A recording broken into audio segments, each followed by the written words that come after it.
वीर की आवाज सुनकर रूही उसके पास भागती हुई आई और इसके साथ ही नंदिता के कान भी चौकन्ने हो गए थे। रूही जब वीर के पास पहुंची तो वीर रूही को कुछ मेडिकल पेपर्स दिखाते हुए बोला, ये वही पेपर्स हैं जिसमें माँ की दवाइयों के बारे में लिखा है और हो ना हो माँ की मौत का राज समर्थ से कहीं ना कहीं जुड़ा हुआ है, इसीलिए हमें इन दवाइयों के बारे में जल्द पता करना होगा। रूही उन पेपर्स को अपने हाथ में लेकर बाहर आते हुए बोली, ये मिलना हमारे लिए बहुत जरूरी था। नंदिता उन दोनों से बहुत दूर खड़ी थी और उसे सिर्फ वीर और रूही की परछाई ही दिखाई दे रही थी। उस परछाई में रूही के हाथ में लिए हुए पेपर नंदिता के दिमाग में एक अलग ही कहानी बना चुके थे। नंदिता वीर और रूही के हाथ में वो पेपर देखकर खुद से बोली, ये प्रॉपर्टी के पेपर ही हैं जो अब इन दोनों के हाथ लग चुके हैं। काश मुझे ये सब थोड़ा पहले पता चलता तो मैं यहाँ पहले आ जाती और ये पेपर मेरे होते। इतना बोलकर गुस्से से नंदिता वहां से जाने लगी। जाते हुए नंदिता का हाथ टेबल पर रखा एक पुराने बर्तन से लगा और वो बर्तन जमीन पर गिर गया और उसकी आवाज सुनकर रूही एक बार फिर से भागी और वो भागते हुए वीर से बोली, वीर वो हमारा वहम नहीं था, इस घर में पक्का कोई था जो हमारे पीछे आया था। जल्दी जाओ ढूंढो, आज हमारे पास बहुत अच्छा मौका है, जो भी हमारा दुश्मन है उसे रंगे हाथों पकड़ने का। रूही और वीर भागते हुए पूरे हवेली में उसे ढूंढने लगे। तभी रूही के हाथ में गेट पर फंसा हुआ एक कपड़ा लग गया। रूही उसे देखकर बोली, वीर देखो ये कपड़ा बिल्कुल नया है और जब मैं इसके पास आई तो ये हिल रहा था, इसका मतलब है वो औरत जो भी थी वो अभी यहाँ से भाग कर गई है। वीर रूही की बात सुनकर जैसे ही आगे बढ़ा तो रूही उसे देखकर बोली, कोई जरूरत नहीं है, वो यहाँ से निकल चुकी है क्योंकि मेन गेट बहुत ही पास में है, हम उसे पकड़ नहीं पाएंगे। वीर रूही की तरफ देखते हुए बोला, दीदी कहीं ये सना तो नहीं जो समर्थ के साथ मिलकर ये सब कर रही है और वो खुद सामने नहीं आना चाहती है। रूही वीर की बात पर कुछ सोचने लगी और फिर बोली, मैं कुछ नहीं कह सकती, लेकिन हाँ इतना कह सकती हूँ कि ये जो भी थी एक औरत थी। रूही और वीर को प्रॉपर्टी के पेपर हवेली में नहीं मिले थे, इसीलिए वो दोनों उस हवेली से बाहर चले गए। लेकिन नंदिता अभी भी वहां खड़ी थी और वो मुस्कुराते हुए बोली, प्रॉपर्टी के पेपर्स ना सही, अपना चेहरा छुपाने के लिए एक नई पहचान तो मिली। और इतना बोलकर वो वहां से निकल गई। वापस जाने के बाद नंदिता ने अपनी कार सीधे समर्थ के घर के लिए मोड़ दी और वो थोड़ी देर में समर्थ के सामने खड़ी थी। समर्थ उसे देखकर हैरानी से बोला, क्या हुआ, आप अचानक से यहाँ आ गई? नंदिता उसे देखकर बोली, बात ही कुछ ऐसी थी कि मुझे यहाँ आना पड़ा, वो पेपर्स रूही और वीर के हाथ लग गए हैं। समर्थ नंदिता की बात सुनकर हैरान होते हुए बोला, लेकिन कैसे, आप ये बात कैसे कह सकती हैं? नंदिता समर्थ की बात सुनकर सिर झुकाते हुए बोली, वो मैं उन दोनों के पीछे गई थी, मुझे हवेली के पीछे के दरवाजे के बारे में पता था और मैं उन दोनों से पहले पहुंचकर पेपर्स लेना चाहती थी। नंदिता की बात सुनकर समर्थ को गुस्सा आ गया और वो गुस्से से बोला, इसका मतलब आप सब कुछ खुद ही लेना चाहती थी और जब आपको कुछ नहीं मिला तो आप यहाँ फिर से मेरे पास आई हैं।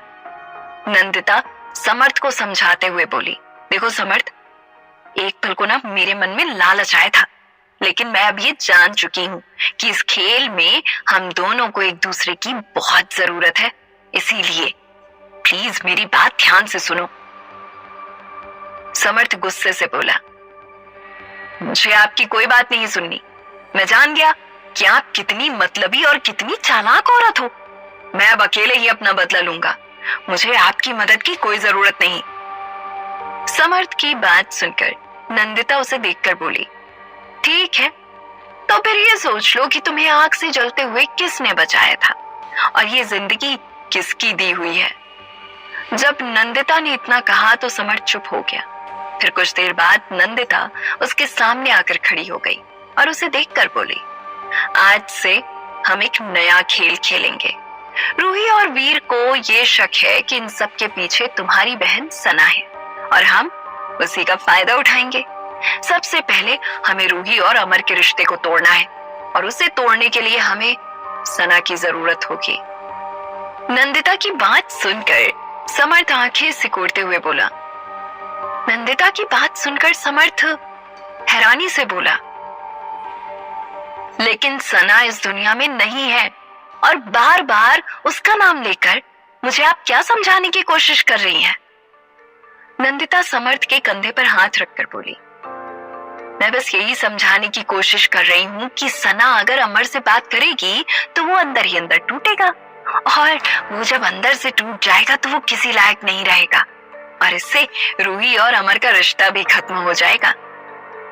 नंदिता की बात सुनकर समर्थ आंखें सिकोड़ते हुए बोला, लेकिन सना वापस नहीं आ सकती, ये बात आपको समझ नहीं आ रही है क्या? नंदिता उसे कुर्सी पर बिठाते हुए बोली, मैं जानती हूँ सना इस दुनिया में वापस नहीं आ सकती, लेकिन ये बात अमर तो नहीं जानता ना। मैं उससे सना बनकर बात करूंगी और मैं उसे इतना बुरा फील कराऊंगी कि वो खुद के लिए एक गंदी इमेज बना ले और अपना चेहरा भी शीशे के सामने देखने से उसे घिनाए। नंदिता की बात सुनकर समर्थ मुस्कुराते हुए बोला, बिल्कुल सही कहा आपने, अब मैं भी देखता हूँ कि रूही और अमर कैसे एक होते हैं। नंदिता समर्थ को देखकर बोली, तो फिर शुभ काम में देरी कैसी, हम आज से ही ये काम शुरू करते हैं ना। उधर अमर गार्डन में बिल्कुल अकेला बैठा था। उसका दिमाग अब शायद काम करना बंद कर चुका था और वो एक ऐसी स्टेज पर पहुंच गया था जहां से वो ना आगे बढ़ सकता था और ना अपनी जिंदगी में पीछे जा सकता था, सिर्फ घुट कर जी सकता था। अमर अपने हाथों को देख रहा था कि तभी उसके फोन पर एक मैसेज आया और उसका ध्यान फोन की तरफ गया। उसने जब फोन उठाकर देखा तो एक अननोन नंबर से उसे एक मैसेज आया था। अमर ने जैसे ही उस मैसेज को खोला तो वो अपनी जगह से खड़ा हो गया, क्योंकि उसमें कुछ ऐसी बात लिखी थी जो अमर को एकदम से जगा गई थी। उसमें लिखा था, मैंने कभी नहीं सोचा था कि तुम मुझे इतनी जल्दी भूल जाओगे और मेरे मरने के दूसरे दिन ही मेरी भाभी को अपनी पत्नी बनाकर अपने घर में ले आओगे।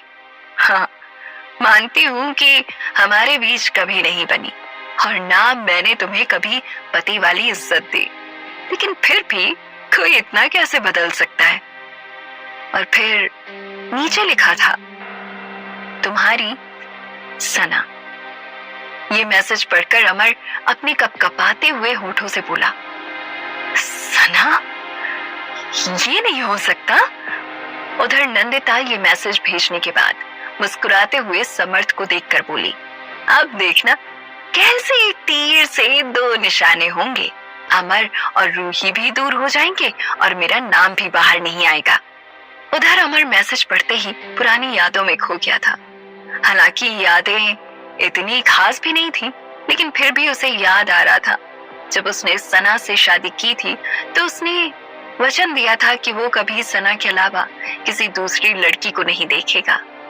लेकिन उसने सना के मरने के दूसरे दिन ही उसकी सगी भाभी को अपनी पत्नी बना लिया था। ये बात अचानक से अमर के दिमाग पर गोली की तरह हिट कर रही थी। उसने उस नंबर पर कॉल करने की भी कोशिश की जिससे सना ने उसे मैसेज किया था, लेकिन उस नंबर पर फोन ही नहीं लगा। उधर अमर उदास सा कोने में बैठा पुरानी यादों में खोया हुआ था। तभी रूही उसके पास आकर बैठ गई। अमर को पता भी नहीं था कि रूही कब उसके पास आई। रूही धीरे से अमर से बोली, अमर, ऐसे गुमसुम रहने से तुम सिर्फ और सिर्फ खुद को नुकसान पहुंचा रहे हो। जैसे ही रूही ने इतना कहा तो अमर अचानक से चौंक गया और उसने एक नजर रूही की तरफ देखा और वहां से उठकर चला गया और जाकर छत पर अकेले खड़ा हो गया। रूही अमर के बर्ताव से बहुत परेशान हो रही थी। उसे समझ में नहीं आ रहा था कि वो ऐसा क्या करे कि अमर नॉर्मल हो जाए, और उसे इससे निकलने का कोई भी तरीका नहीं दिख रहा था। लेकिन फिर भी रूही ने गिव अप नहीं किया और वो वापस छत पर पहुंच गई जहां अमर खड़ा था। रूही उसके पास जाकर उसे देखते हुए बोली, अमर, तुम्हें इस वक्त मेरे साथ की जरूरत है, और जब तक तुम अपने दिल की बात मुझे नहीं बताओगे तब तक तुम ऐसे ही घुटते रहोगे, और मैं नहीं चाहती कि तुम जिंदा लाश की तरह रहो। अमर, तुम्हारे बच्चों को तुम्हारी जरूरत है, वो तुम्हें ऐसे देखकर मुरझाए से रहने लगे हैं। प्लीज अमर, बताओ मुझे कि तुम्हारे अंदर क्या चल रहा है और तुम क्या सोच रहे हो। रूही की बात सुनकर अमर उसकी तरफ मुड़कर खड़ा हो गया। उसकी आंखों में अजीब सा दर्द था। वो रूही को देखकर बोला, मैं इस वक्त सिर्फ एक इंसान के बारे में सोच रहा हूं, और वो है सना। रूही, मुझे सना की याद आ रही है। आज इतने दिनों बाद अमर के मुंह से सना का नाम सुनकर रूही हैरान थी, और उसे अंदर ही अंदर कुछ बुरा भी लग रहा था। फिर अमर उसे देखकर बोला, रूही, मैं तुम्हारे हाथ जोड़ता हूं, इस वक्त मुझे अकेला छोड़ दो प्लीज। अमर की बात सुनकर रूही वहां से वापस आ गई, लेकिन सीढ़ियों से उतरते हुए न जाने क्यों रूही को अमर की बात पर रोना आ गया, और वो रोते हुए अपने कमरे में चली गई, और उसने रूम अंदर से लॉक कर लिया।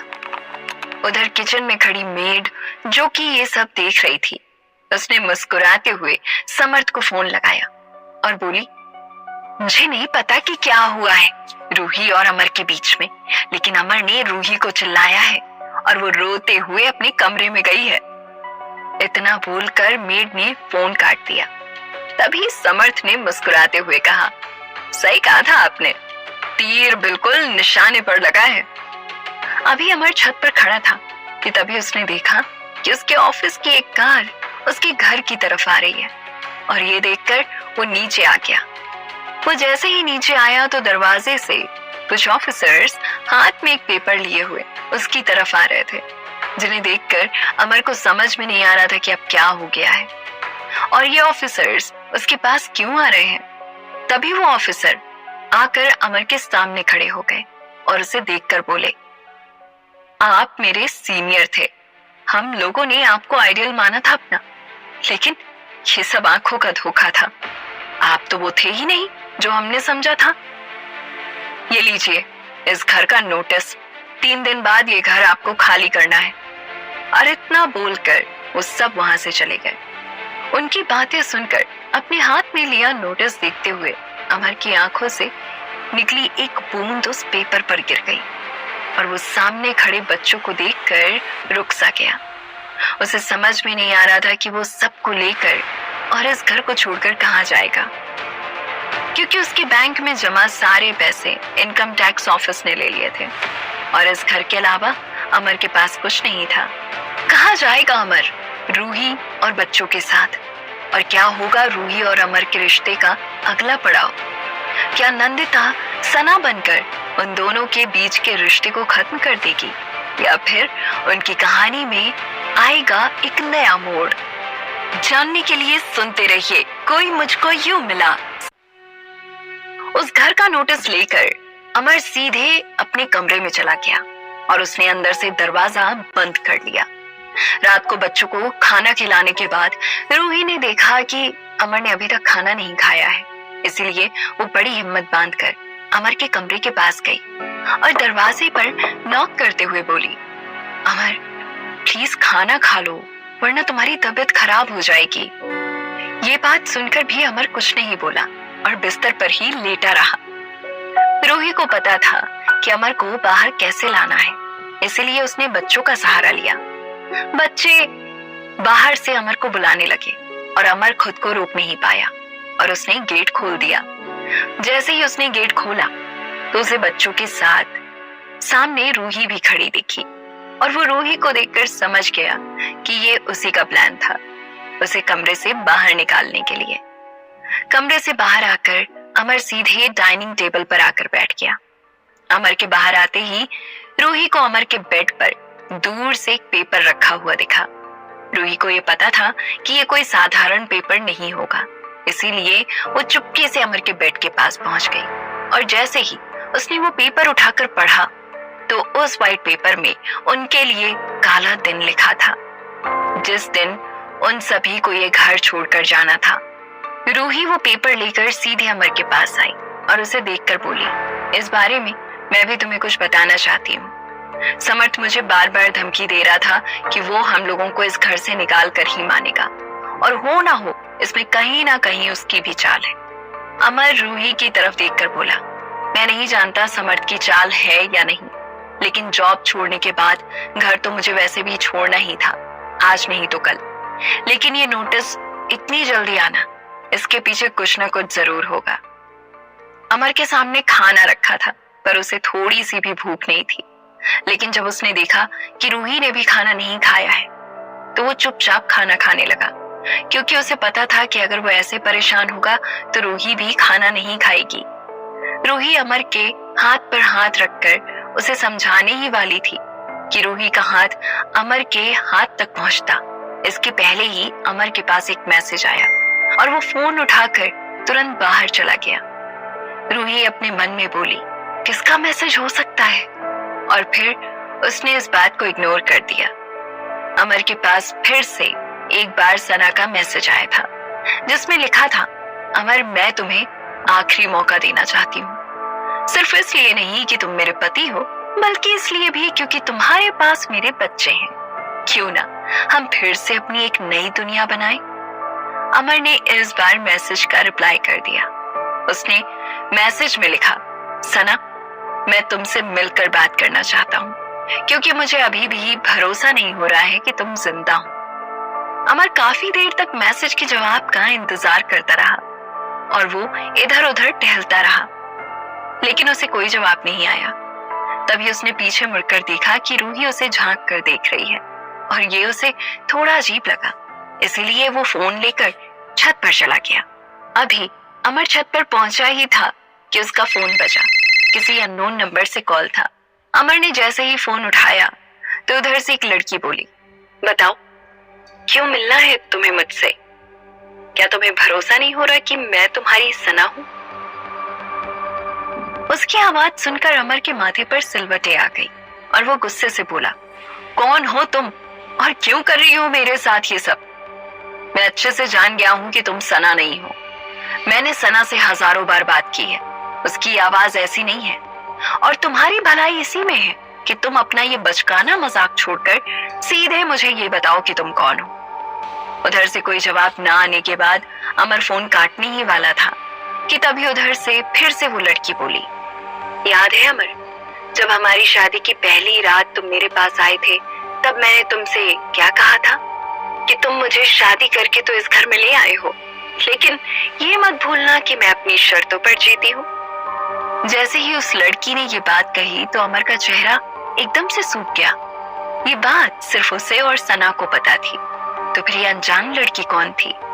तभी वो लड़की फिर से अमर से बोली, अमर मैं सना ही हूँ। जल जाने की वजह से मेरे गले की सर्जरी हुई, जिससे मेरी शक्ल और मेरी आवाज दोनों ही बदल गई हैं। लेकिन मैं तुम्हें वो सारी बातें बता सकती हूँ जो मेरे और तुम्हारे बीच हुई हैं। थोड़ी देर तक अमर एकदम शॉक में था। उसे समझ में नहीं आ रहा था कि अचानक से ये सब क्या हो रहा है। उसे ठीक वैसा ही शौक लगा था जैसे रूही को समर्थ के मिल जाने पर लगा था। समर्थ हड़बड़ाते हुए सना से बोला, अगर तुम जिंदा थी तो तुम बच्चों से मिलने क्यों नहीं आई? क्यों एक बार तुमने उनकी तरफ पलट कर नहीं देखा? तुम्हें नहीं पता बच्चे तुम्हारे लिए कितना तरसे हैं? तुम्हें मेरी परवाह नहीं थी ना, सही, कोई बात नहीं, कम से कम ये तो सोचती कि वो बच्चे तुम्हारा भी खून है। अमर की बात सुनकर वो लड़की उधर से बोली, कैसी बात करते हो अमर तुम? उन दोनों की एक माँ ऑलरेडी उनके पास है, तो फिर मैं वहां आकर क्या करती? और तुमने तो मेरे मरने के बाद 2 दिन भी इंतजार नहीं किया, तो फिर मैं क्या मुंह लेकर वहां आती और क्यों? अमर तुम खुद सोचो, अगर तुम मेरी जगह होते तो क्या तुम वापस आते? अमर कुछ बोलता इसके पहले ही रूही के चीखने की आवाज आई और अमर फोन काटकर नीचे की तरफ भाग पड़ा। फोन कटते ही नंदिता, जो कि सना बनकर अमर से बात कर रही थी, समर्थ को देखकर बोली, हम जितना सोच रहे हैं ये सब उतना भी आसान नहीं है। अमर और रूही का कुछ तो कनेक्शन है। उसकी एक चीख पर उसने मेरा कॉल काट दिया, यानी कि अपनी पहली पत्नी सना का कॉल काट दिया। इतने दिनों बाद वो पहली बार सना से बात कर रहा था, वो चाहता तो रूही को इग्नोर भी कर सकता था। हमें इन सब चीजों को हल्के में नहीं लेना होगा। खैर, सना की डायरी ने हमारी कई मुश्किलें सॉल्व कर दी हैं, वरना अमर मुझ पर कभी भरोसा नहीं करता। इतना बोलकर नंदिता अपने घर चली गई। इधर रूही सीढ़ियों से गिर गई थी और उसे बहुत दर्द हो रहा था। अमर उसके पास भागते हुए आया और उसके पैर को छूकर बोला, तुम ठीक तो हो ना? रूही दर्द की वजह से कुछ नहीं बोल पा रही थी। उसके पैर में मूंछ आई थी। अमर ने पहले रूही को उठाने की कोशिश की, लेकिन जब वो अपने पैरों पर नहीं खड़ी हो पाई तो अमर ने बड़ी हिम्मत करके उसे अपनी गोद में उठा लिया। रूही ने अमर की शर्ट को अपने दोनों हाथों से जोर से पकड़ लिया था और उसकी आंखें बंद थी। उसे समझ में नहीं आ रहा था कि वो अमर से नजरें कैसे मिलाए। ऐसा मोमेंट उनकी लाइफ में पहली बार आया था और वो आज पहली बार अमर के इतने करीब थी। अमर की धड़कनें उसे साफ सुनाई दे रही थी, जो कि अब थोड़ा तेज हो चुकी थी। उन दोनों की सांसें एक दूसरे को महसूस कर पा रही थी। अमर ने रूही को लाकर रूम में लिटा दिया और उसके पैर पर बाम लगाने लगा। रूही चुपके चुपके अमर को देखते जा रही थी। तभी रूही की नजर दरवाजे पर खड़े आरव और अवनी पर गई, जो चुपके से उन दोनों को देख रहे थे। शायद वो भी रूही के गिर जाने से परेशान थे, लेकिन वो रूही से डरते थे, इसीलिए पूछ नहीं पा रहे थे कि वो कैसी है। बच्चों को देखकर रूही दर्द में भी मुस्कुरा दी और मुस्कुराते हुए उनसे बोली, अंदर आओ तुम लोग, वहां क्यों खड़े हो? रूही की बात सुनकर बच्चे धीरे से अंदर आए। आज वो पहली बार रूही के कमरे में आए थे। रूही बेड पर हाथ रखते हुए उनकी तरफ देखकर बोली, आओ मेरे पास आकर बैठो। दोनों बच्चे अपने छोटे छोटे कदमों से आकर रूही के पास बैठ गए। तभी आरव उसे देखकर बोला, आप ठीक तो हो ना? आपको चोट कैसे लगी? रूही उसे देखकर मुस्कुराते हुए बोली, मैं आपकी तरह भागते हुए ऊपर जा रही थी और बस मैं गिर गई। रूही ने जैसे इतना कहा तो अमर उसकी तरफ देखकर बोला, लेकिन भागते हुए ऊपर जाने की क्या जरूरत थी? ऐसा क्या था जो तुम्हें ऊपर जाकर जानना था? रूही समझ गई थी कि अमर ऐसा क्यों बोल रहा है, इसीलिए वो एकदम चुप हो गई। तभी बच्चे उसे देखकर बोले, हम आपके लिए सूप बनवा कर लाते हैं, आपको आराम मिलेगा। और इतना बोलकर वो दोनों किचन की तरफ भाग गए। अमर अभी भी रूही के पैरों की मालिश कर रहा था।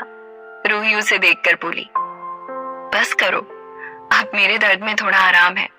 अमर उसका पैर अपनी तरफ खींचते हुए बोला, मुझे मत सिखाओ, मुझे पता है कि कितना आराम है। रूही अमर और बच्चों को अपने लिए परेशान देख रही थी और आज पता नहीं क्यों उसे एक परिवार में होने का एहसास हो रहा था। हालांकि अवनी और आरव उसके खुद के बच्चे नहीं थे, लेकिन फिर भी आज उसे ऐसा एहसास हो रहा था जैसे उसके दो बच्चे उसके लिए परेशान हैं। थोड़ी देर बाद जब रूही को आराम मिल गया तो अमर बच्चों को लेकर सोने चला गया। रात को जब वीर मार्केट से सामान लेकर वापस आया तो उसे पता चला कि रूही गिर गई है, इसीलिए वो तुरंत रूही से मिलने उसके कमरे में आया। वो रूही के हालचाल लेने के बाद उसे देखकर बोला, दीदी मुझे आपसे एक बात करनी थी। वीर की बात पर रूही उसे बड़े ध्यान से देखने लगी और फिर बोली, पहले गेट बंद करके आओ। वीर ने गेट बंद किया और उधर मेड का मुंह बन गया, क्योंकि अब वो कोई बात नहीं सुन सकती थी। वीर रूही को देखकर बोला, दीदी कल मैं उन दवाओं के बारे में पता करने जा रहा हूँ जो माँ को दी जा रही थी, क्योंकि हमारी कहानी की सारी कड़ियां बिखरी हुई हैं। हमें एक एक करके सबको जोड़ना होगा और तभी हम जान पाएंगे कि समर्थ के साथ कौन है और हमारी माँ को हमसे छीनने वाला कौन है। रूही वीर को देखकर थोड़ा सैड होते हुए बोली, वीर मैं मानती हूँ ये सब पता करना बहुत जरूरी है, लेकिन इन सब में तुम्हें अपना भी ध्यान रखना है।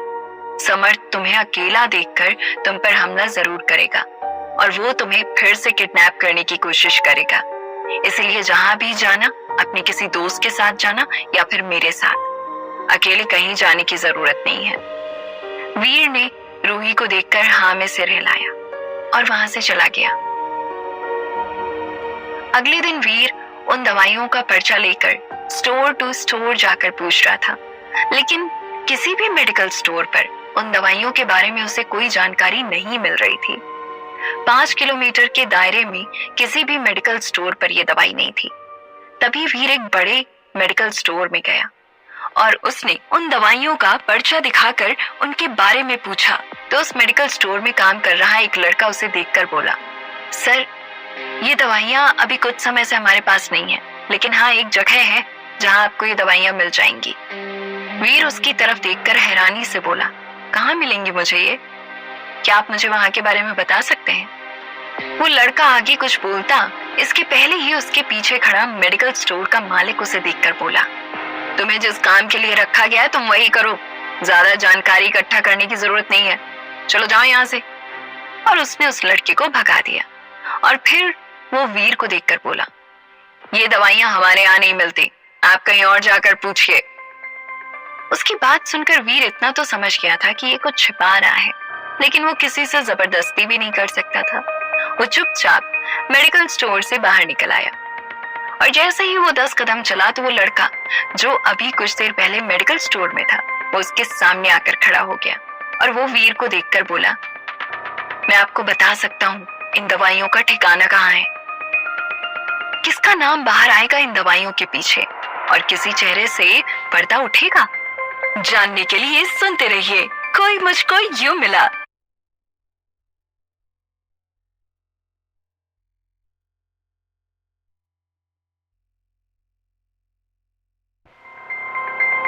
वीर के सामने खड़ा लड़का जैसे ही उसकी तरफ ये देखकर बोला तो वीर समझ गया कि सामने खड़ा हुआ लड़का इसके बदले जरूर उससे कुछ मांगेगा और ठीक वैसा ही हुआ।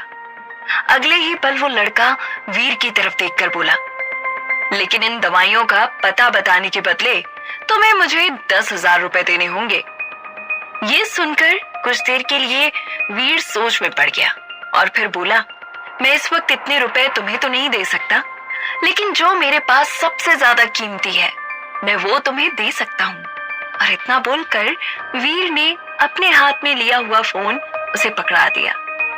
उस लड़के ने फोन को देखा और फिर कुछ देर तक सोचता रहा और फिर वो बोला, वो दवाइयां लाइफ नाम के एनजीओ के लिए जाती थी, इससे ज्यादा मैं और कुछ नहीं जानता। और इतना बोलकर वो लड़का वहां से चला गया। लेकिन उसके जाने के बाद वीर एकदम से शॉक में आ गया। उसे समझ में नहीं आ रहा था कि सारा माजरा क्या है, क्योंकि जिस एनजीओ का नाम उस लड़के ने लिया था वो किसी और का नहीं बल्कि नंदिता का एनजीओ था। वीर वहां से सीधे रूही के पास पहुंच गया और उसे देखकर बोला, दीदी, मुझे उन दवाइयों के बारे में पता चल गया है, लेकिन मुझे समझ में नहीं आ रहा है कि ये गुत्थी कैसे सुलझेगी। रूही अभी वीर को हैरानी से देख रही थी। तभी वो फिर से बोला, वो दवाइयां सिर्फ एक जगह जाती थी और वो है लाइफ एनजीओ। जैसे ही वीर ने इतना कहा तो रूही बुदबुदाते हुए बोली, नंदिता माँ के एनजीओ में जाती थी वो दवाइयां? देखो वीर, जो भी माँ को वो दवाइयां दे रहा था वो इन दवाइयों में खुद से कुछ मिला रहा था। इसका मतलब नंदिता माँ हमें बता सकती हैं कि उनके पास से दवाइयां लेकर माँ के पास कौन जाता था। रूही और वीर कुछ देर तक बात करते रहे और फिर वीर वहां से चला गया। लेकिन रूही के दिमाग में बार बार वही बात घूम रही थी। अभी उसका पैर सही नहीं था, इसीलिए वो कहीं नहीं जा सकती थी। वो चाहते हुए भी एनजीओ नहीं जा सकती थी। अगले दिन सुबह सुबह अमर उसके रूम में आया। उसके हाथ में 2 बड़े सूटकेस थे, जिन्हें देखते ही रूही समझ गई कि वो इस कमरे में क्यों आया है। अमर रूही को देखकर धीरे से बोला, इस वक्त तुम चल नहीं सकती, इसलिए मैं तुम्हारा सामान पैक करने आया हूँ। हम कल ही इस घर को छोड़ रहे हैं। रूही अमर की बात सुनकर एकदम चुप हो गई। तभी अमर ने रूही का सामान पैक करना शुरू किया। आज पहली बार ऐसा हुआ था कि रूही की हर चीज को अमर अपने हाथों से उठा रहा था और अमर का ये करना रूही को एक अजीब सा एहसास दिला रहा था। सारा सामान पैक करने के बाद अमर रूही को देखकर बोला, तुम्हारी टाल कहाँ है? मुझे कहीं नहीं मिली। रूही अमर की बात सुनकर मन ही मन मुस्कुरा दी, क्योंकि आज उसे एहसास हुआ कि अमर उसकी छोटी सी छोटी चीज को भी नोटिस करता है। और वो अमर को देखकर बोली, टाल तो मिल जाएगी, लेकिन मुझे तुम्हें एक जरूरी बात बतानी है। और रूही ने अपनी माँ के बारे में सारा सच अमर को बता दिया, जिसे सुनकर अमर रूही को देखकर बोला, अगर ऐसी बात है तो तुम्हें एक बार एनजीओ जाकर खुद नंदिता माँ से बात करनी चाहिए। अमर की बात सुनकर रूही एक गहरी सांस लेते हुए बोली, मैं भी यही सोच रही थी, लेकिन अभी थोड़ी देर पहले जब मैंने उनके मैनेजर को फोन किया तो उसने बताया कि माँ अभी तक वापस नहीं आई है। उनके वापस आते ही मैं वहां जाकर इस बारे में उनसे बात जरूर करूंगी। रूही की बात सुनकर अमर बाकी का सामान रखने लगा। सामान रखते हुए अचानक से अमर रूही की तरफ देखते हुए उसकी तरफ बढ़ने लगा और उसे पास आता देख रूही की सांसें तेज हो रही थी, क्योंकि आसपास कोई नहीं था और वो दोनों इस कमरे में बिल्कुल अकेले थे। अमर रूही के एकदम पास आकर उसके चेहरे के पास झुक गया। रूही ने जोर से आंखें बंद कर ली, लेकिन कुछ देर बाद जब रूही ने धीरे से आंखें खोली तो उसने देखा अमर उसके बगल में रखा मेडिकल बॉक्स उठाने आया था। और रूही ने एक सांस ली और मन ही मन मुस्कुरा दी। पूरा सामान रखने के बाद अब अमर वहां से जाने वाला था, लेकिन रूही ये चाहती थी कि अमर कुछ देर और उसके साथ उस कमरे में रहे। लेकिन तभी अमर का फोन बजा और एक बार फिर वो एक्साइटमेंट के साथ फोन उठाकर रूम से बाहर चला गया। रूही को समझ नहीं आ रहा था कि ऐसा कौन है जो बार बार अमर को फोन करता है, क्योंकि ना ही अमर की जिंदगी में अब कोई दोस्त था और ना ही उसका कोई ऑफिस का फ्रेंड। तो फिर कौन था जो अमर को बार बार फोन कर रहा था? ये सवाल रूही को परेशान कर रहा था। अमर बाहर आया और उसने फोन उठाया तो ये किसी और का नहीं बल्कि सना का कॉल था, जो कि असलियत में नंदिता थी। नंदिता कहीं नहीं गई थी, वो बस समर्थ के घर में छुपकर कुछ दिनों के लिए रह रही थी।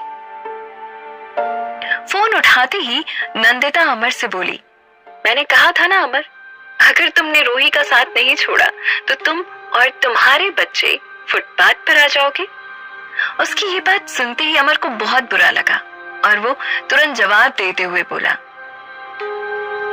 सना, तुम ये कैसे बोल सकती हो कि मैं और मेरे बच्चे, क्या वो तुम्हारे बच्चे नहीं थे? और इतना बोलने के बाद वो एक गहरी सांस लेकर बोला, मैं भी किसकी बात कर रहा हूं जिसने सिर्फ अपने बच्चों को पैदा करके छोड़ दिया। तुम्हें पता है सना, तुम्हारी मौत की खबर सुनने के बाद सिर्फ 2 दिन तक बच्चे तुम्हारे बारे में सोच रहे थे और उसके बाद आज दिन तक उन्होंने तुम्हारा नाम भी नहीं लिया। अगर तुम सच में खुद को एक माँ समझती हो तो तुम्हारे लिए इससे गिरी हुई बात कोई हो ही नहीं सकती। तुम मेरे लिए एक अच्छी पत्नी नहीं बन सकती थी, कोई बात नहीं, लेकिन अपने बच्चों के बारे में तो सोचती। अमर की बात सुनकर नंदिता को गुस्सा आ गया, क्योंकि उसका मकसद उसे कमजोर होता देखना था। वो तो रूही और अमर के बीच एक दीवार बनाने की कोशिश में आई थी, सना बनकर, लेकिन अभी उसकी चाल उस पर ही उल्टी पड़ने लगी थी। वो फोन रखकर गुस्से में समर्थ को देखते हुए बोली, तुम और तुम्हारी बहन बिल्कुल एक जैसे थे क्या? उसने भी अपने पति के साथ कुछ भी अच्छा नहीं किया है। मुझे तो लगा था अमर सना के लिए पागल हो जाएगा, लेकिन ऐसा नहीं हुआ। तुम्हारी बहन ने उसको अपना पति कभी समझा ही नहीं शायद। नंदिता की बात सुनकर समर्थ चुपचाप कुर्सी पर बैठ गया। अगले दिन सुबह अमर रूही और बच्चों के साथ घर के बाहर खड़ा था। सारा सामान बाहर आ चुका था और वीर कैब में बैठा उन लोगों का इंतजार कर रहा था। रूही ने एक बार घर को देखा और फिर अपनी आंखों के आंसू पोंछते हुए अमर को देखकर बोली, तुमने अभी तक मुझे नहीं बताया कि हम लोग कहाँ जाने वाले हैं। अमर रूही को देखकर बोला, पास में एक फ्लैट है जहाँ वीर का दोस्त रहता है, वहां हमें एक रूम मिल गया है। और इतना बोलकर उदास मन से और भारी कदमों के साथ अमर ने बच्चों का हाथ पकड़ा और कैब में आकर बैठ गया। रूही जानती थी कि अमर को इस वक्त क्या महसूस हो रहा है, इसलिए उसने अमर से ज्यादा सवाल जवाब नहीं किया और वो भी चुपचाप आकर उसके बगल में बैठ गई। ये दिन शायद रूही और अमर की जिंदगी का सबसे मनहूस दिन था। उन्होंने कभी नहीं सोचा था कि वो इस तरह से बर्बाद हो जाएंगे। एक के बाद एक सब कुछ उनसे छिन गया था। अब बचा था तो बस एक दूसरे का साथ। कुछ देर बाद उनकी कैब आकर एक 10 मंजिला बिल्डिंग के पास रुक गई। बिल्डिंग अभी नई बनी थी, लेकिन शहर से दूर थी। अमर बच्चों और रूही को लेकर तीसरी मंजिल पर आ गया और उसे तीसरी मंजिल के कमरे की तरफ इशारा करते हुए रूही और बच्चों से कहा, मैं अभी इससे ज्यादा कुछ भी नहीं दे सकता तुम लोगों को।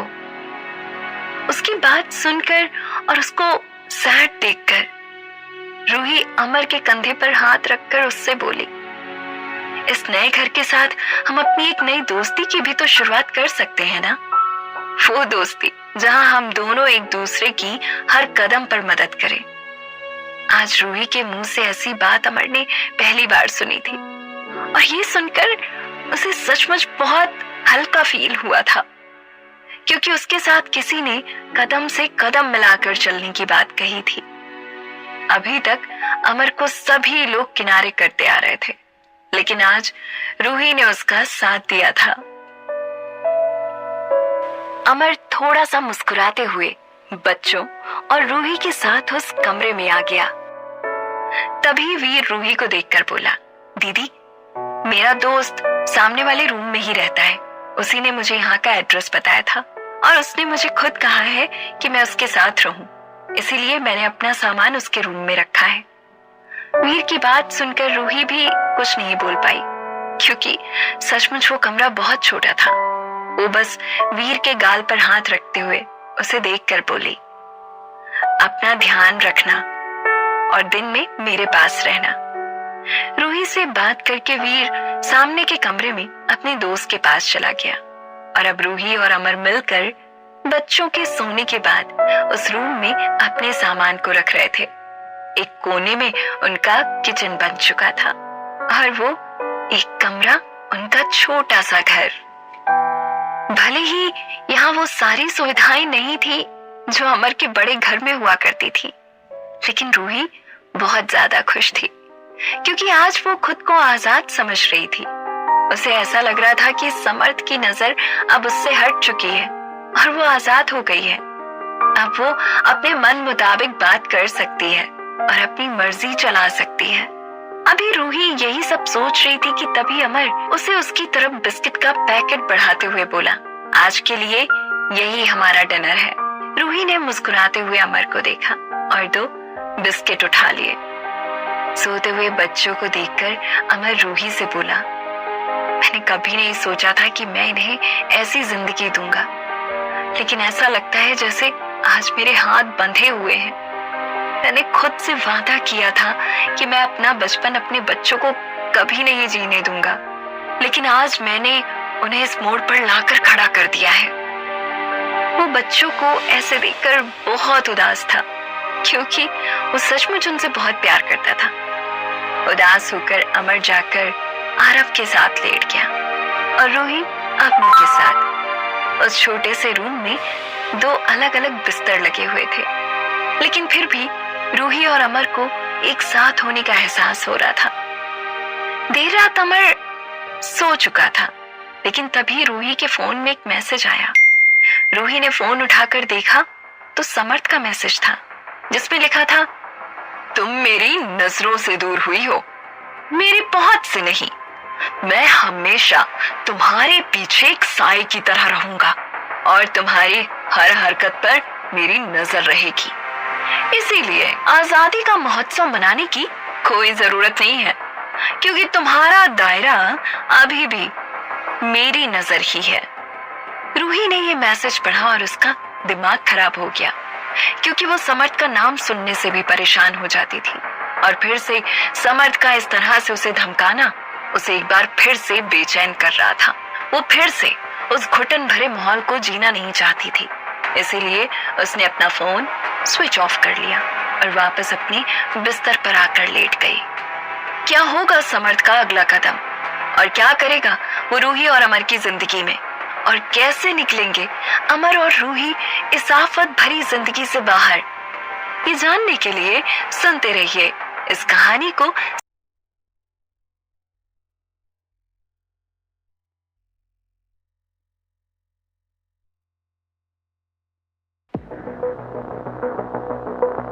अगले दिन अमर बच्चों को छोड़ने उनके स्कूल गया था और जब वो वापस आया तो रूही कमरे में नहीं थी।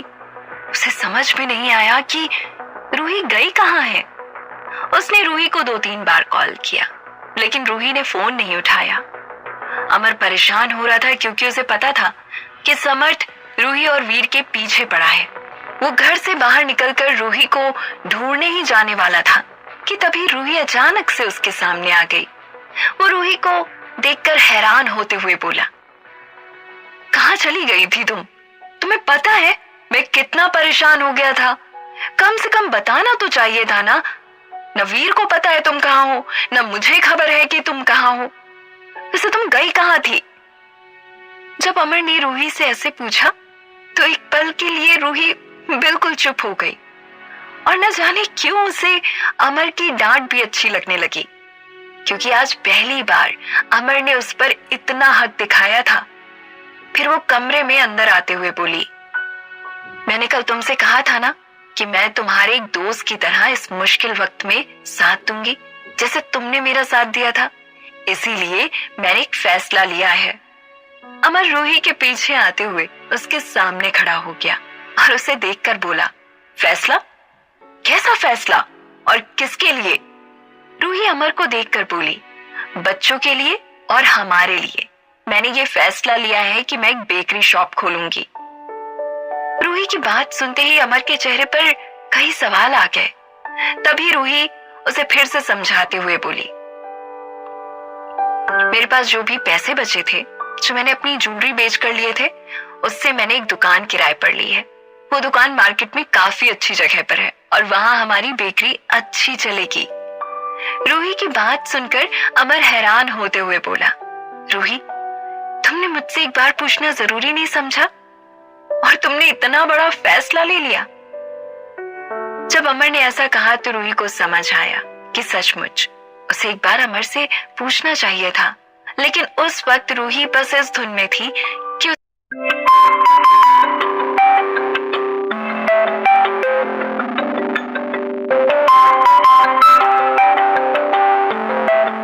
उसे कैसे ना कैसे करके बच्चों और अमर के लिए कुछ करना है। इसीलिए उसने जल्दबाजी में ये काम कर दिया। रूही अमर को समझाते हुए बोली, मुझे लगा शायद तुम मुझे मना कर दोगे, क्योंकि तुमने पहले ही ज्वेलरी बेचने वाली बात पर मुझे काफी कुछ कहा था, इसीलिए मैंने तुमसे नहीं कहा। रूही की बात सुनकर अमर गुस्से से कमरे से बाहर चला गया। अब रूही को अपने किए पर पछतावा हो रहा था, लेकिन उसने जो भी किया था अब वो उसमें आगे बढ़ना चाहती थी, क्योंकि सवाल अब बच्चों का था। रूही वीर के साथ धीरे धीरे बेकरी का सामान जुटाने में जुड़ गई। अगले दिन रूही बच्चों को तैयार कर रही थी कि तभी अमर को एक कॉल आया। ये कॉल अवनी और आरव के स्कूल से था। उसे उन दोनों के स्कूल बुलाया गया था। कुछ देर बाद अमर बच्चों के स्कूल में प्रिंसिपल के सामने बैठा हुआ था। वो प्रिंसिपल अमर की तरफ देखते हुए बोला, देखिए मिस्टर अमर, आप हमारे स्कूल की पॉलिसी जानते हैं और जैसा कि आपको पता है अब नया सेमेस्टर शुरू होने वाला है और आपके बच्चों की फीस अभी तक नहीं आई है, इसीलिए हमें आपके बच्चों का नाम काटना पड़ रहा है। प्रिंसिपल की बात सुनते हुए अमर परेशान हो गया और उनसे रिक्वेस्ट करते हुए बोला, आप मुझे थोड़ा टाइम दीजिए, मैं उनकी पूरे सेमेस्टर की फीस भर दूंगा, लेकिन ऐसे अचानक से उनका नाम काट देना सही नहीं होगा। बच्चों को शौक लगेगा।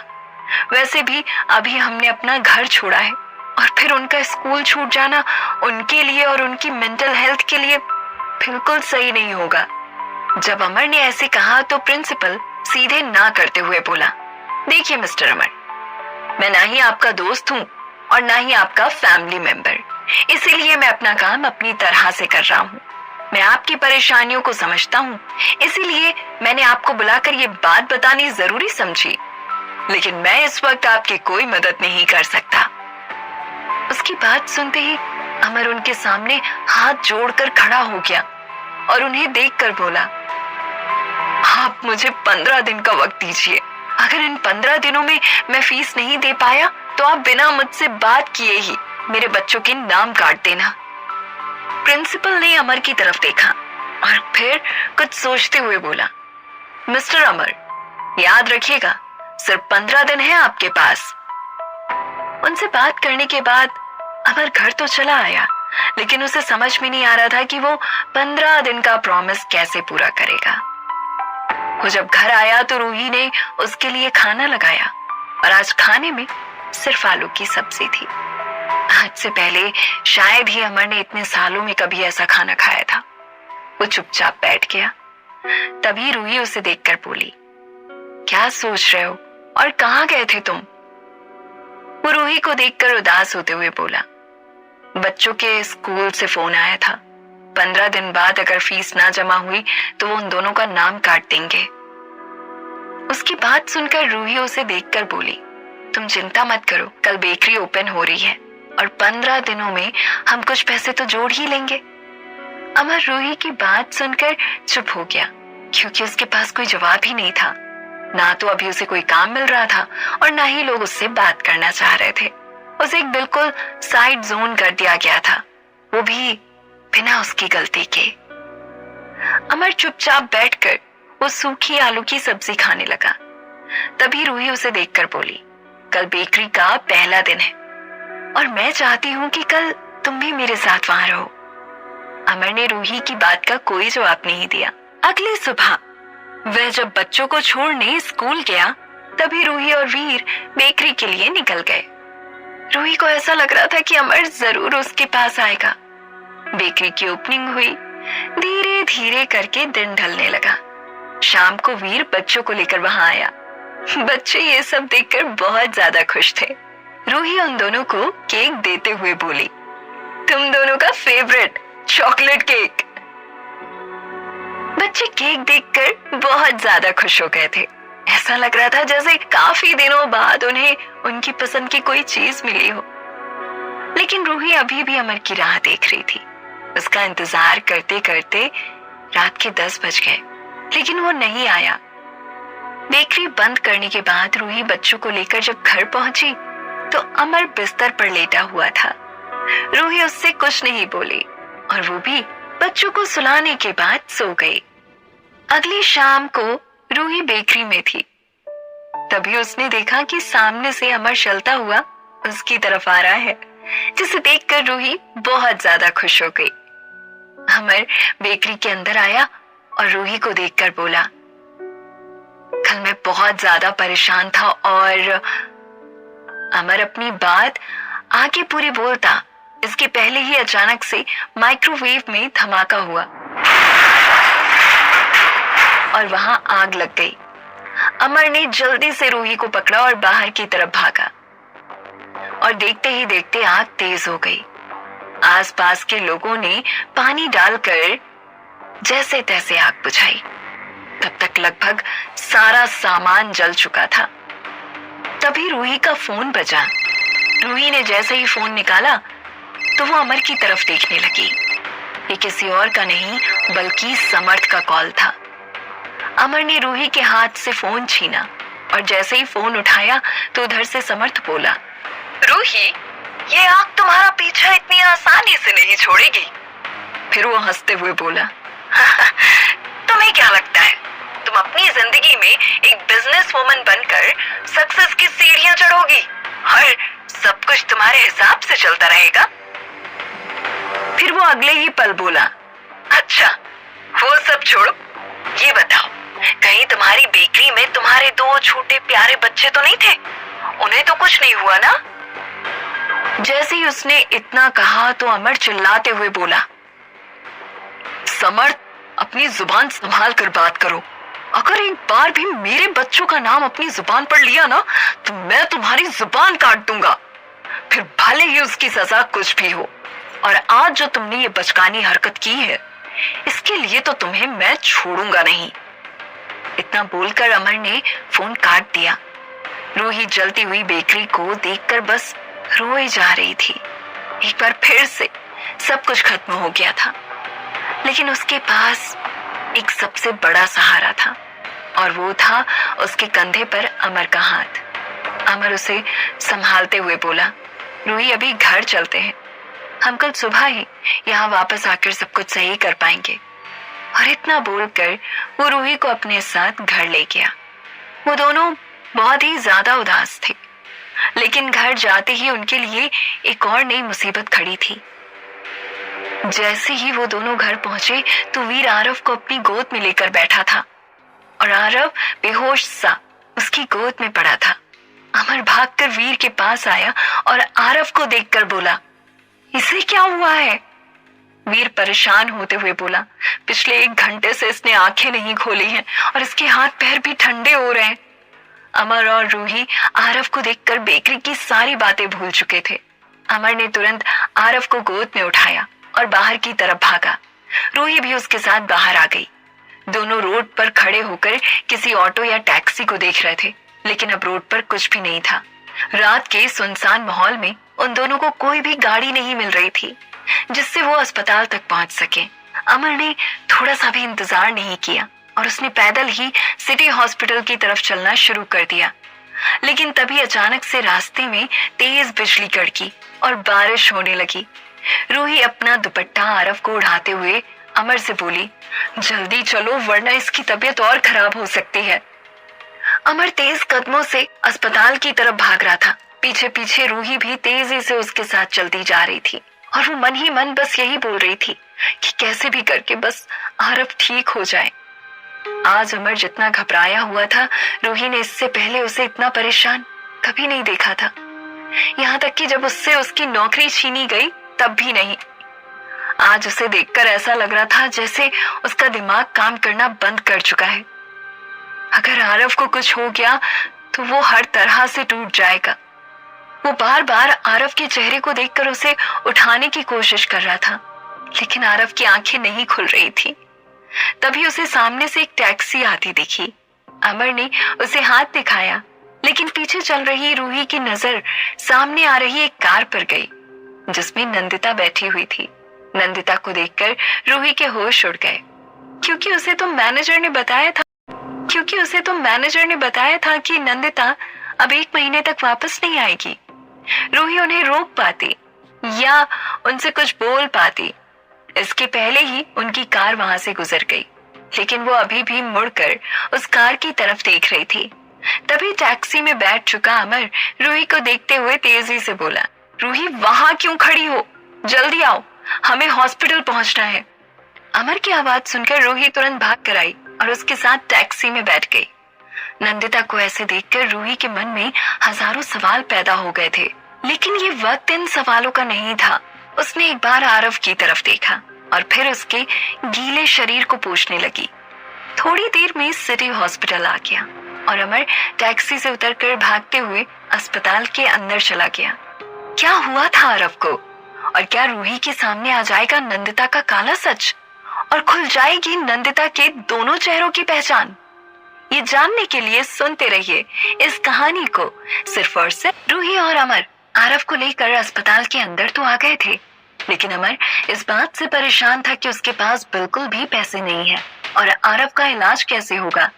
तभी इमरजेंसी वार्ड में आरव को एडमिट कर लिया गया और अस्पताल वाले अमर से कुछ पैसे टेस्ट के लिए जमा करने को कहने लगे।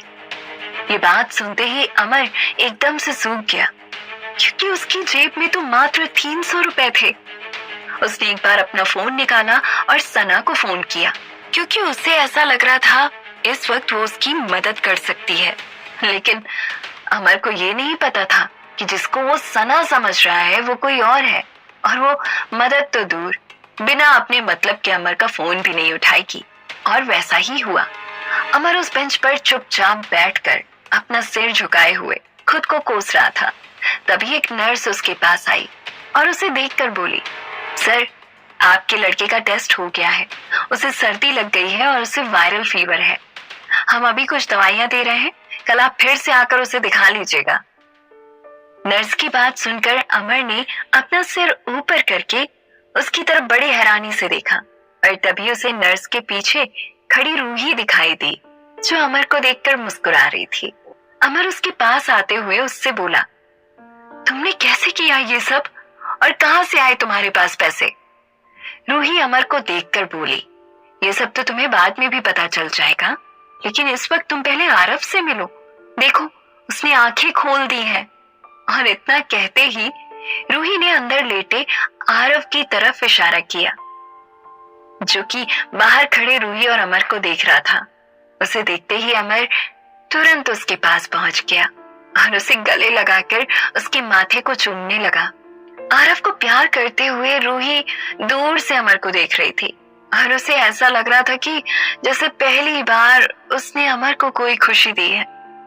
तभी कुछ देर बाद अमर फिर से रूही के पास आया और उसे देखकर बोला, रूही, मुझे सच सच बताओ, आरव की टेस्ट और दवाइयों के लिए तुम्हारे पास पैसे कहां से आए? रूही अमर को देखकर उससे बोली, मेरे पास माँ का दिया हुआ लॉकेट था जो मैंने हॉस्पिटल में दे दिया। पहले तो उन्होंने लॉकेट लेने से मना कर दिया, लेकिन फिर मेरी मजबूरी देखकर वो लोग मान गए और उन्होंने आरव का इलाज शुरू कर दिया। रूही की बात सुनकर अमर का दिल पिघल गया, क्योंकि वो जानता था कि रूही जब उसके पास आई थी तो वो सिर्फ वही लॉकेट लेकर आई थी और वो लॉकेट उसकी माँ की आखिरी निशानी था। अमर के पास बोलने के लिए कोई शब्द नहीं था, क्योंकि जो रूही ने उसे दिया वो रूही को कभी वापस नहीं कर सकता था। लेकिन उसने मन ही मन कुछ ठान लिया था। वो दोनों आरव को लेकर घर आ गए और रात भर उसकी देखभाल में बिना थके लगे रहे। उन दोनों की आंखों से नींद न जाने कहां गायब हो गई थी और रूही को देखकर बिल्कुल ऐसा नहीं लग रहा था कि वो आरव की असली माँ नहीं है। अगले दिन आरव की तबीयत ठीक थी, लेकिन अब्दी को स्कूल छोड़ने के बाद रूही और अमर आरव को वीर के हवाले छोड़कर बेकरी में आ गए।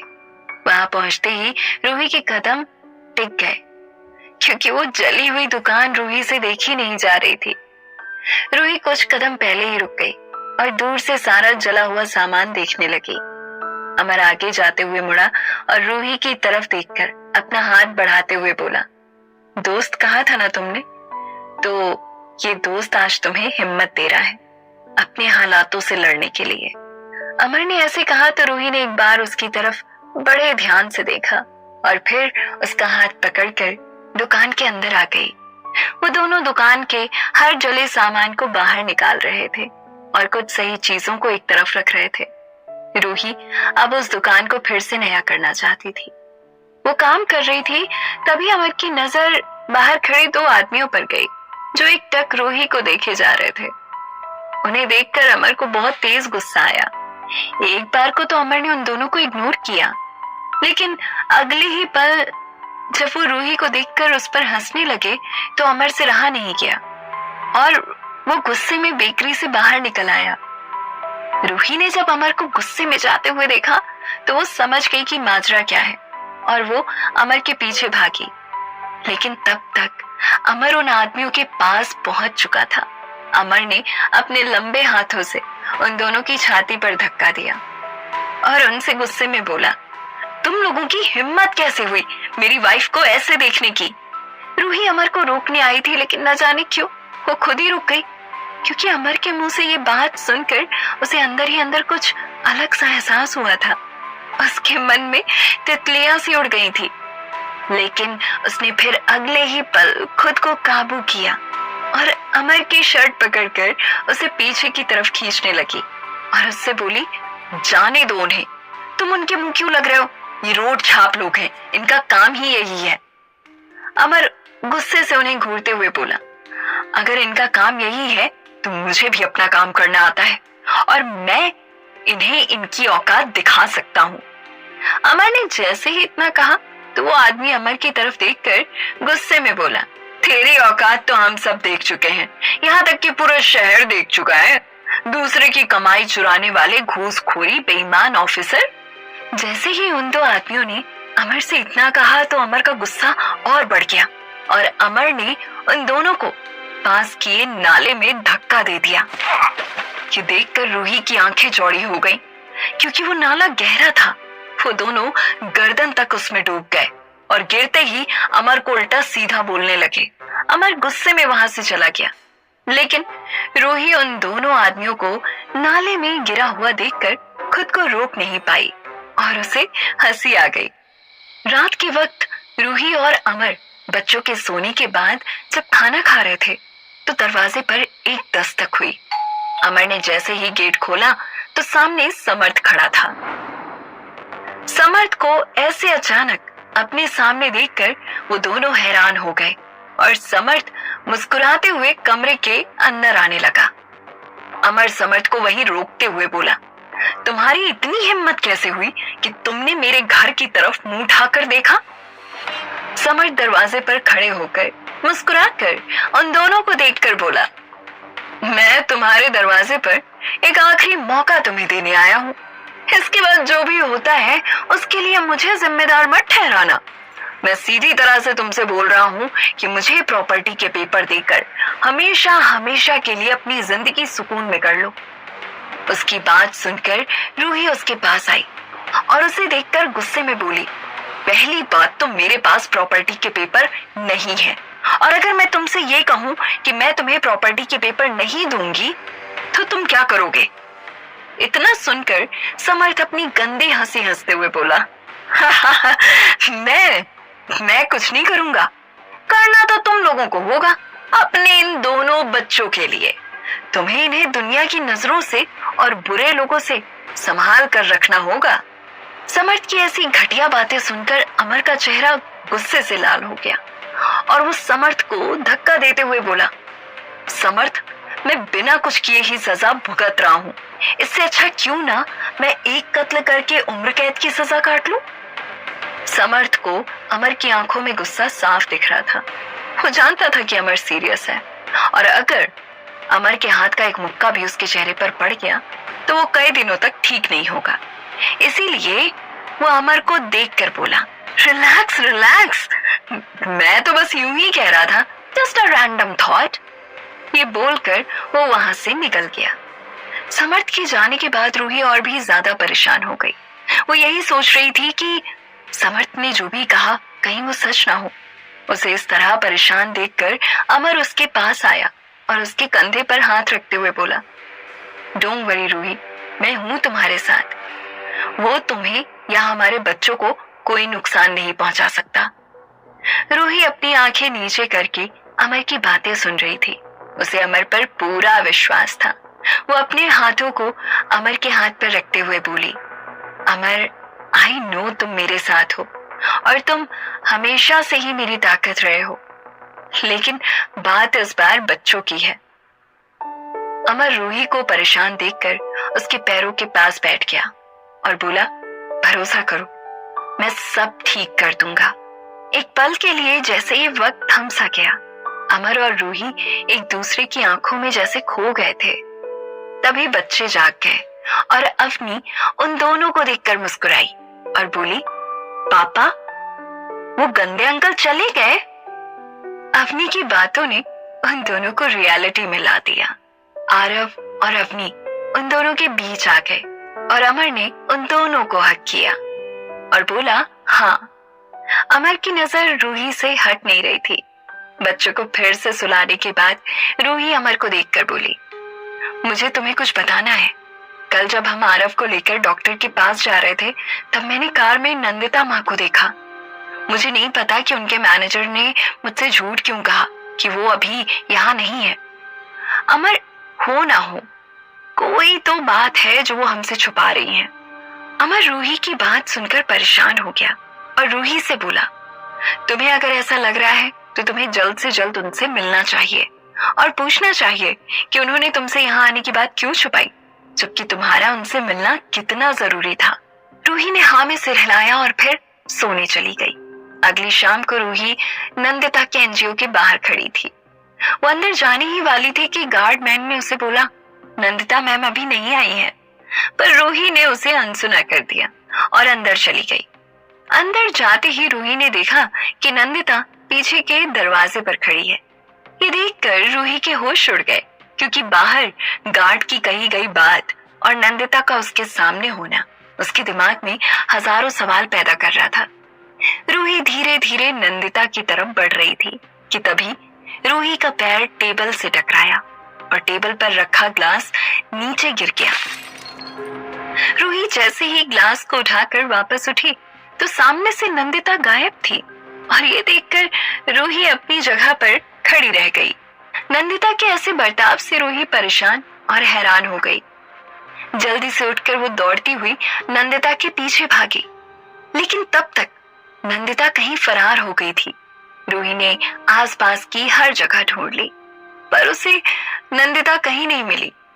परेशान होकर जब रूही घर वापस आ रही थी तब उसे एक कॉल आया। ये कॉल बेकरी शॉप के मालिक का था। फोन उठाते ही बेकरी शॉप का मालिक बोल पड़ा, रूही जी, हम आपको ये दुकान अपनी ही दे सकते। दुकान के मालिक की बात सुनकर रूही के पैरों तले जमीन खिसक गई। वो हैरान होकर बोली, क्या क्या कह रहे हैं आप? ऐसा कैसे हो सकता है? आप ऐसे कैसे कर सकते हैं? लेकिन दुकान के मालिक ने उसकी एक बात नहीं सुनी और फोन काट दिया। रूही की आंखों में आंसू आ गए और वो अपने आप को जैसे तैसे संभालती हुई घर पहुंची। रूही को इस तरह देखकर अमर परेशान हो गया था। वो हैरान होकर उसके पास आकर बोला, रूही क्या हुआ? रूही ने अंदर आकर अमर को सारी बातें बताई। अमर रूही की बातें सुनकर उसे शांत कराते हुए बोला, तुम परेशान मत हो, हम कल जाकर उनसे बात करेंगे, कोई ना कोई हल जरूर निकलेगा। अगले दिन जब रूही और अमर बेकरी पहुंचे तो उन्होंने देखा बेकरी का सारा सामान बाहर रोड पर बिखरा पड़ा है। रूही और अमर दोनों हैरान थे। रूही उदास होकर बोली, सब खत्म हो गया। तभी अमर को एक मैसेज आया और वो रूही से बोला, रूही तुम घर जाओ और बच्चों को देखो, मैं 2 दिन के लिए शहर से बाहर जा रहा हूँ। कहाँ जा रहा था अमर और किससे मिलना था उसे और क्या लिखा था उस मैसेज में? ये जानने के लिए सुनते रहिए इस कहानी को सिर्फ और सिर्फ